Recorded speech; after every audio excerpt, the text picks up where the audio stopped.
اچھا اب دیکھیے درود و صلوات پڑھنے کے بڑے خاص قسم کے مواقع بھی ہیں. ویسے تو ہر وقت انسان کو پڑھنا چاہیے، ہر وقت کوشش کرنی چاہیے کہ وہ زیادہ سے زیادہ درود وغیرہ پڑھتا رہے. تو خاص جو مواقع ہیں اس میں ایک تو یہ ہے کہ جب بھی اللہ کو یاد کیا جائے. یعنی اب ان سب کے پیچھے روایات ہیں، لیکن اب اگر ہم سب روایات کو پیش کریں گے تو اتنا زیادہ پھیل جائے گا اور اتنے مزید دروس اس موضوع پہ دینے پڑ جائیں گے کہ اور موضوعات رہ جائیں گے. تو اب ہم صرف اسی پر اکتفا کرتے ہیں. اس میں روایت میں جب بھی اللہ کو یاد کیا جائے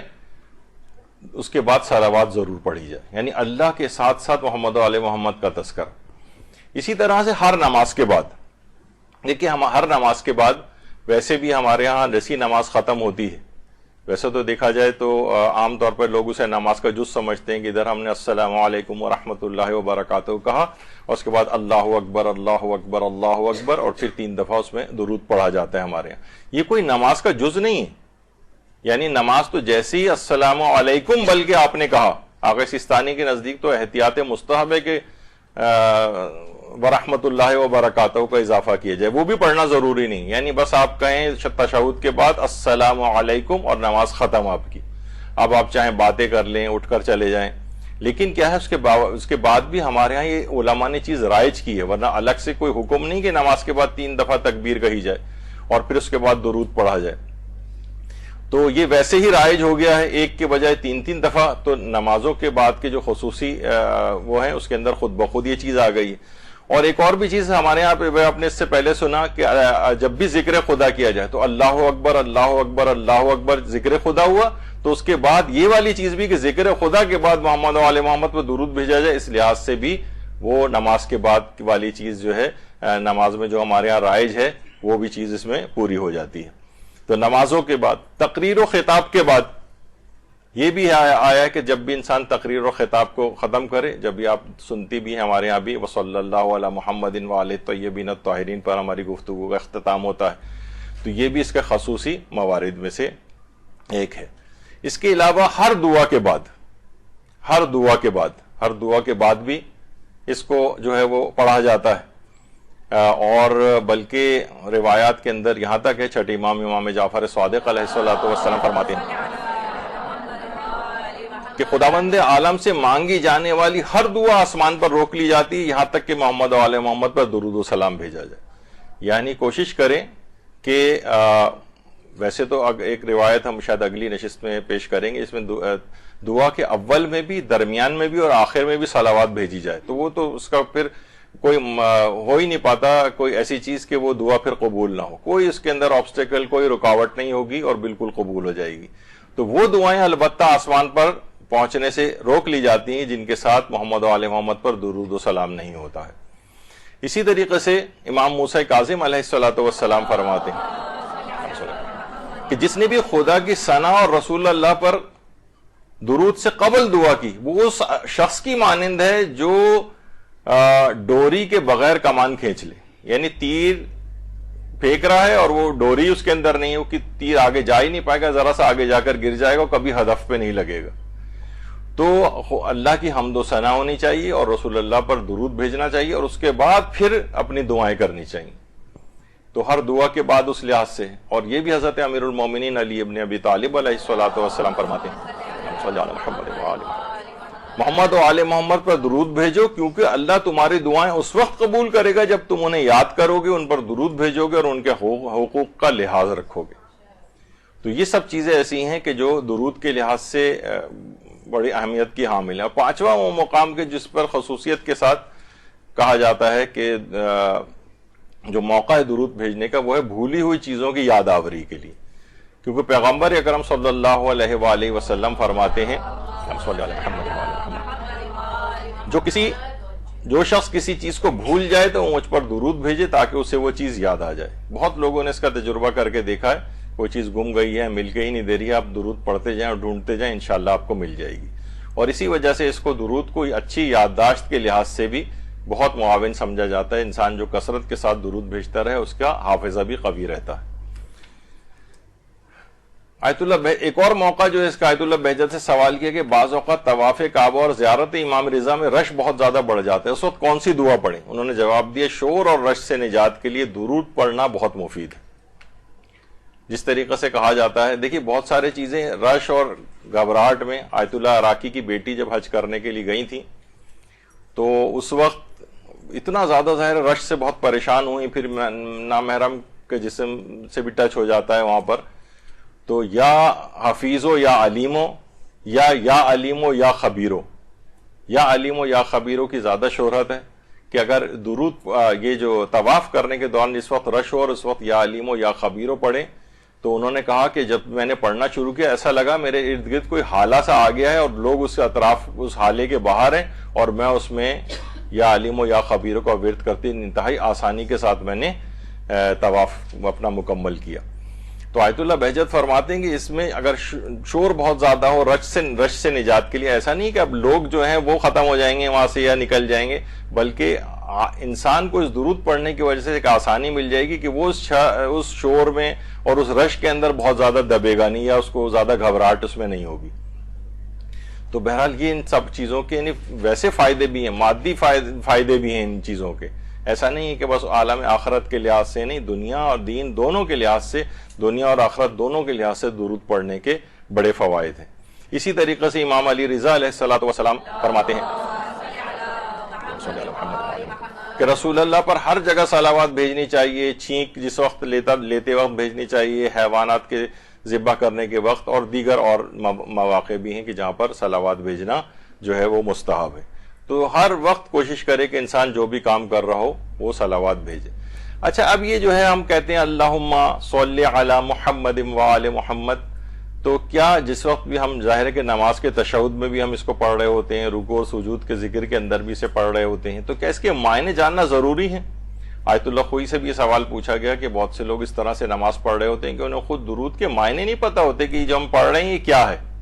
یہ تو ہے کہ ہم ان کے اوپر درود بھیج رہے ہیں، لیکن درود کے خود معنی کیا ہیں جو ہم نے پہلی نشست میں بیان کیے تھے اسے کچھ پتہ نہیں۔ تو انہوں نے کہا کہ یہ معنی جاننا واجب نہیں، یعنی بس آپ نے تعبداً اس کو پڑھنا ہے۔ البتہ یہ ضرور کہا ہے کہ انہوں نے کہ اگرچہ اولا اور بہتر یہ ہے کہ معنی جان کر اس کو پڑھا جائے، سوچ سمجھ کے پڑھا جائے کہ اس کے معنی کیا ہیں، لیکن بہرحال یہ واجب کی حد تک بات نہیں پہنچی۔ اگر نماز میں اگر کوئی شخص درود پڑھ بھی رہا ہے رکوع سجود و تشہد وغیرہ میں تو اس کے لیے اس کے معنی جاننا واجب نہیں ہے، لیکن بہتر ضرور ہے کہ اسے پتہ تو ہو کہ وہ کیا پڑھ رہا ہے۔ اور یہ بھی پیغمبر اکرم صلی اللہ علیہ وآلہ وسلم نے فرمایا، اور اس میں پیغمبر نے اس بات کی تشویق دلائی ہے کہ صبح و شام مجھ پر درود بھیجو، اور جو بھی مجھ پر درود بھیجتا ہے اس کی شفاعت مجھ پر واجب ہو جاتی ہے، چاہے وہ اہل کبائر میں سے کیوں نہ ہو، یعنی چاہے وہ گناہ کبیرہ انجام دینے والا ہی کیوں نہ ہو۔ باقاعدہ مسجد نبوی کے اندر یہ حدیث پیغمبر جو ایک جگہ لکھ کے بھی لگائی گئی ہے کہ میری شفاعت امت کے اہل کبائر کے لیے مخصوص ہے، یعنی جو کہ کبیرہ گناہ انجام دیتے ہوں، پیغمبر اسلام کی جو شفاعت کبریٰ ان کے پاس ہے اللہ کی طرف سے جو منصب اور مقام۔ تو بہرحال یعنی پیغمبر فرماتے ہیں کہ جو صبح و شام مجھ پر درود بھیجتا ہے تو اس کی شفاعت مجھ پر واجب ہو جاتی ہے، یعنی ضروری ہو جاتی ہے میرے لیے اس کی شفاعت کرنا، چاہے وہ کبیرہ گناہ کرنے والا ہی کیوں نہ ہو۔ اور امام علی رضا علیہ الصلوۃ والسلام فرماتے ہیں، اللہم صلی علی محمد وعلی محمد، فرماتے ہیں کہ درود یا صلوات جو ہے یہ تسبیحات اربع کا معادل ہے۔ یعنی اچھا دیکھیے تسبیحات اربع کیا ہیں؟ سبحان اللہ والحمد للہ ولا الہ الا اللہ واللہ اکبر، واہ واہ سب میں لگا دیں آپ تو یہ تسبیحات اربع بن جائیں گی۔ اچھا سبحان اللہ اس کو کہا جاتا ہے یعنی اللہ منزہ ہے ان تمام باتوں سے کہ جو مخلوقات میں پائی جاتی ہیں، جو اس میں نہیں پائی جانی چاہیے۔ یہاں پر تسبیح ہے، الحمدللہ یہاں تحمید ہے، لا الہ الا اللہ تحلیل ہے، اللہ اکبر تکبیر ہے۔ اچھا سبحان اللہ یعنی اللہ تمام چیزوں سے منزہ ہے۔ جس وقت انسان سبحان اللہ کے بعد والحمدللہ کہتا ہے تو توحید افعالی کی طرف اس کی نشاندہی ہوتی ہے۔ جب لا الہ الا اللہ کہتا ہے تو توحید صفاتی کی طرف اشارہ ہوتا ہے، اور جب اللہ اکبر کہتا ہے تو توحید ذاتی کی طرف اشارہ ہوتا ہے۔ اور خانہ کعبہ کے جو چاروں کونے ہیں ان کو متعلق کہا جاتا ہے یہ اسی تسبیحات اربع کے اوپر چاروں کونوں کو استوار کیا گیا ہے. یعنی اتنا عظیم ذکر ہے پروردگار عالم کا, اس کا معادل ہے امام علی رضا فرما رہے ہیں یہ درود بھیجنا. تو کس قدر یہ عظمت والا درود ہے کہ تسبیحات اربع جو اللہ کی تسبیح اور اس کی توحید افعالی, توحید ذاتی اور توحید صفاتی کا جو مظہر ہے وہ جو ہے وہ اس کے برابر جو ہے درود کو قرار دیا گیا ہے. تو کس قدر یہ عظمت کا حامل درود ہے. یہی وجہ ہے کہ دنیاوی لحاظ سے بھی اس کو دیکھیں تو ایک شخص آتا ہے پیغمبر اکرم صلی اللہ علیہ وآلہ وسلم کے پاس آ کے کہتا ہے کہ یا رسول اللہ بہت فقر و فاقہ غربت بہت زیادہ ہو گئی ہے. پیغمبر نے فرمایا کہ میں تجھ کو بتاتا ہوں کہ اگر تو مجھ پر بہت زیادہ مجھ پر اور میری آل پر بہت زیادہ درود بھیجے تو غنی ہو جائے گا. یعنی غنی ہونے کا, یعنی دنیاوی لحاظ سے بھی فقر و فاقہ دور ہونے کا ایک نسخہ پیغمبر اکرم نے یہ بتایا. اچھا, جہاں یہ رزق کے حوالے سے بات آئی ہے اور غربت دور کرنے کے لحاظ سے بات آئی ہے, آج کل یہ اس قسم کا بہت دورہ چل رہا ہے, یعنی لوگ مالی لحاظ سے کافی پریشان ہیں, تو ایک ذکر اور اس سلسلے میں اس دوران جو ہے وہ بتا دیا جائے. وہ ہے جو کہ ہمارے امیر المومنین علی ابن ابی طالب علیہ السلام نے کہا کہ یا رسول اللہ مجھ پر قرض بہت ہو گیا ہے, تو آپ کوئی طریقہ بتائیے کہ میں اپنے قرض کو ادا کر سکوں. رسول اللہ نے کہا میں تم کو ایک ایسا ذکر بتاتا ہوں کہ اگر تم اس ذکر کو پڑھو گے تو تمہارا قرض ادا ہو جائے گا. اور وہ ذکر کون سا ہے؟ اللہم اغننی بحلالک عن حرامک وبفضلک عمن سواک. اس کے اندر وہ اغننی نیچے لکھا ہوا ہے, اس کے بجائے جو اصل روایت میں ہے وبفضلک عمن سواک, یعنی آخری والی جو لائن ہے دوسری, اس میں اغننی نکال دیں, وبفضلک عمن سواک, یعنی پروردگار اللہم اغننی بحلالک عن حرامک, مجھے حرام سے تو بچا لے مجھے حلال عنایت کر کے, اور پروردگار مجھے لوگوں اس کے آگے کہ میں ان سے بے نیاز ہو جاؤں, ان کے آگے ہاتھ نہ پھیلانا پڑے, مجھے تو اپنے فضل سے غنی کر دے. یعنی ایک بہت بہترین قسم پر پیغمبر اکرم نے فرمایا کہ اگر تم اس کو پڑھو گے تو تمہارا قرض خواہ کوہ صبر کے برابر بھی کیوں نہ ہو ادا ہو جائے گا. یمن کا ایک پہاڑ ہے کوہ صبر, آج بھی ہے, اور یہ یمن کا سب سے بڑا پہاڑ, یعنی آپ دیکھیں اس کے مقابلے میں اتنی بڑی بڑی بلڈنگز بھی بالکل ایک نقطے کے برابر نیچے جو ہے وہ نظر آ رہی ہیں, اتنا بلند پہاڑ ہے. کہ پیغمبر فرماتے ہیں اگر تم پر اتنا زیادہ قرض بھی ہے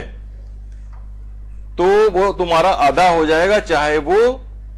کوہ صبر کے برابر ہی کیوں نہ قرض ہو, یعنی اتنا زیادہ قرض. اللہم اغننی بحلالک عن حرامک وبفضلک عمن سواک. تو یہ اس کو پڑھا جائے. اچھا, شیخ بہائی فرماتے ہیں کہ مجھ پر, شیخ بہائی وہ ہیں جن کا حرام امام علی رضا علیہ السلام میں بھی ان کی قبر ہے, اللہم صلی اللہ علیہ وسلم, کہہ رہے مجھ پر اتنا زیادہ قرض ہو گیا تھا کہ 1500 مسقال سونا مجھ پر قرض ہو گیا تھا, اور میں اتنا پریشان تھا, قرض خواہ مجھے بار بار تنگ کر رہے تھے, میرے اپنے کاموں کے اندر بھی بہت, علمی کاموں کے اندر بھی بہت حرج ہو رہا تھا. اور جب یہ روایت میری نگاہ سے گزری اور میں نے اللہم اغننی بحلالک عن حرامک وبفضلک عمن سواک پڑھنا شروع کیا تو اتنی جلدی میرے غیب سے اسباب مہیا ہوئے, قرض ادا ہو گیا کہ میں آج تک حیران ہوں کہ قرضہ ادا کیسے ہوا, اس قدر, یعنی اس لحاظ سے. اور یہی آیت اللہ محسن امین عاملی فرماتے ہیں کہ جب سے میں نے یہ والی روایت پڑھی ہے, صاحب اعیان الشیعہ کہا جاتا ہے, انہوں نے بہت زبردست ایک کتاب لکھی تھی کہ کسی نے اعتراض کیا تھا کہ شیعوں میں کوئی قابل ذکر شخصیت نہیں گزری ہے, تو انہوں نے اوائل اسلام سے لے کر اور اپنے زمانے کے دور تک اتنی زیادہ اس کی سینکڑوں تک جلدیں جو ہیں وہ لکھی جا چکی ہیں اعیان الشیعہ کی, اور ابھی تک ظاہر یوں مکمل نہیں ہوئی کہ شخصیات آتی چلی جا رہی ہیں. تو ایک جملہ یعنی انہیں اپنی غیرت کے خلاف لگا کہ شیعوں میں کوئی قابل ذکر شخصیت نہیں گزری. ہم اس کے بعد انہوں نے لکھنا شروع کیا, یہاں تک کہ سینکڑوں جلدیں اس کی جو ہے بن گئی. ان کو صاحب اعیان الشیعہ کہا جاتا ہے, محسن امین عاملی.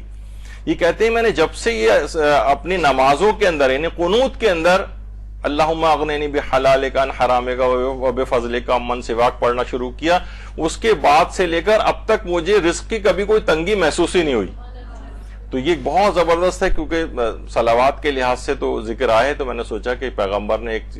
ذکر یہ بھی تعلیم فرمایا ہے, تو یہاں پر اس کا بھی ساتھ ہی ذکر کر دیا جائے.